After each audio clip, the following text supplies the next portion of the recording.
sa mga naka-Yamaha Gravis na bigla na lang tumitirik habang ginagamit at madalas malobat. Baka naman ganito lang yung problema ng motor mo. Saka mo na pag-isipan bumili ng stator at ECU kapag nagawa mo to.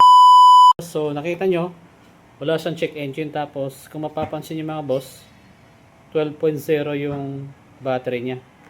Okay, so nakapatay yung motor. So dapat pag start nito, papalo to ng 14 pag start ng makina. So subukan natin yung start mga boss. Yan, so nasa 12. Pansin nyo mga boss, 12.5, 13, 13.4. Subukan natin i-rev mga boss. Ayan, hanggang 13.4 lang sa mga bossing. Hindi talaga siya umangat mga bossing ng 14. Una yung silipin na itong stator coil. Tingnan nyo kung may sunog sa harap at sa likod. Ganon din itong pin connector. Pagkatapos, lihain mo lang itong 3 pin para matanggal yung dumi at mga kalawang. Lahat ng mga fuse dito alisin. Tapos yung mga bawat paa lihain din. E-check mo na rin yung lagayan ng mga fuse box. Baka naman kasi may malapit na maputol na wire. Bugahan mo na rin ng contact cleaner. Linisan mo na rin itong pin terminal ng relay. Itong pin connector na ito galing stator, dapat walang putol yan hanggang dito sa ECU. At gagamitan mo nga yan ng multimeter. Huwag mo rin kalimutang bugahan ng contact cleaner itong 2 pin terminal. Ito kasi yung magko-connect ng computer box. Yan mga boss, nakabit na natin yung mga sensor socket ng ECU from stator to ECU, yung socket. Nabalik na natin yung relay, mga fuse box. Nabalik na natin mga bossing. Tapos yung stator, nabalik na natin dyan sa pwesto niya. And then, subukan natin i-push start kung tataas na ba yung charging ng motor. 12.2. So, medyo tumaas yung charging ng battery. Subukan natin i-push start mga boss.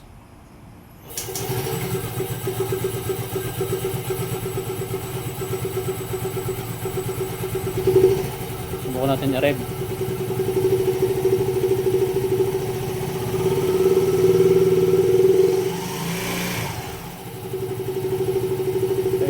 Seven.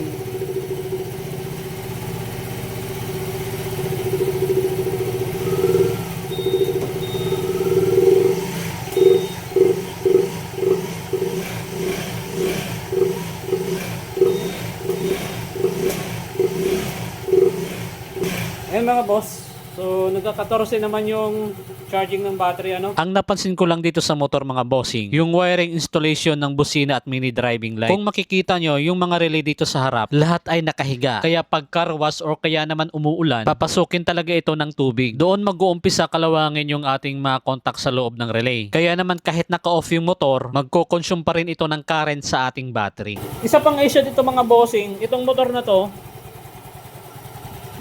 habang ginagamit, kusang tumitirik mga bossing.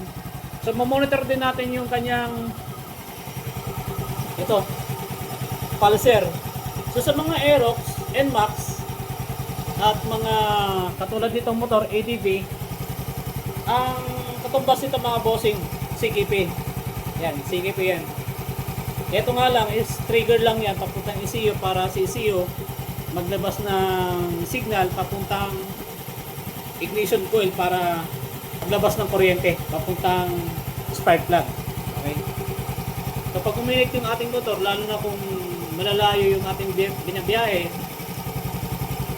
ito yung pinaka issue, pulser. Okay?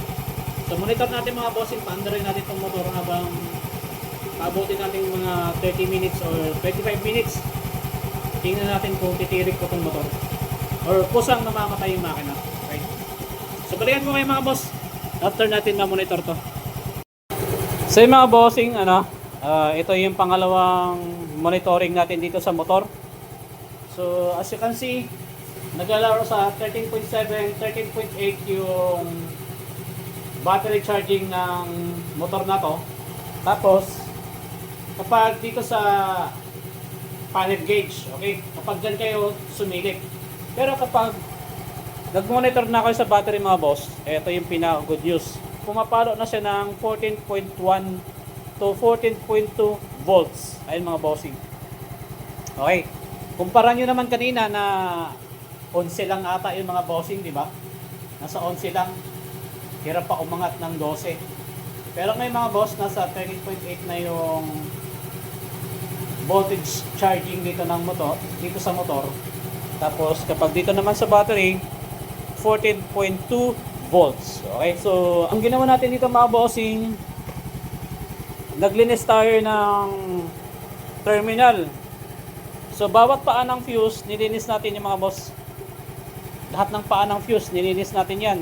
Tapos yung contact ng fuse box, nilinis din natin.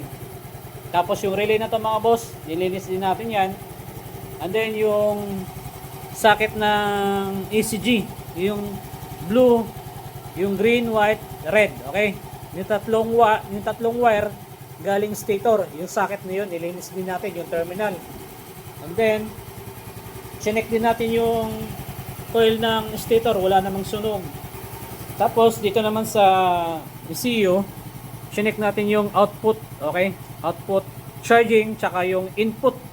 Okay, so ito yung input, mga boss. Ito naman yung output. Okay, yan.